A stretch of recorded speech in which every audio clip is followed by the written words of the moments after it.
নানা গুঞ্জন হতে পারে, সেটা আলাদা কথা। কিন্তু বাস্তব এটা এমন যে ধানের শীষে আমাদের লিডার দুলু সাহেবকে ধানের শীষে ভোট দিলে সেটা ভবিষ্যতে কি হয়েছে আর ভবিষ্যতে সামনে কি হবে, আগে কি হয়েছে এবার ভবিষ্যতে কি হবে সেটা অবশ্যই আপনারা একটু হলেও জানেন। দুলু সাহেবকে ভোট আমরা কেন দিব? শুধু ভোটই দিব না আমরা মন্ত্রী হিসাবে চাইবো? সেটা অবশ্যই কিন্তু আমাদের ভোটের মাধ্যমে তাকে উপহার দিতে হবে যে শুধু আমরা মন্ত্রী, শুধু আমরা এমপি চাই না, তাকে আমরা মন্ত্রী হিসাবে নাটোর জেলাকে আমরা উপস্থাপন তাকে দিতে চাই আমরা মন্ত্রী হিসাবে। সেটার জন্য সবচেয়ে বড় কথা হলো ঘরে ঘরে সবার চেষ্টা থাকতে হবে যেন একটা ভোটও যেন নষ্ট না হয়, ধানের শীষে সঠিকভাবে যেন ভোট আমরা দিতে পারি। যারা নতুন ভোটার হয়েছে বা যারা নতুন দেখা যায় যে আপনার ভোটে এখনো দেয়নি, দিতে তারা সঠিকভাবে যেন ভোটটা প্রয়োগ করতে পারে।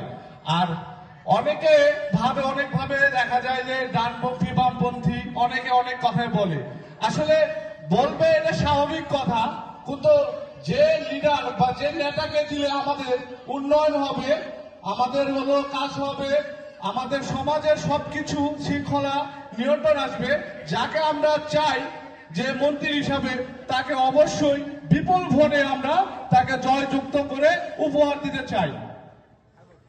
তার কারণ হলো যে আগের সময় দেখা গেছে যে তিনি কিন্তু প্রচুর কাজ করছে, তাকে পরিচয় করা দেওয়ার মতন তেমন কিছু নাই।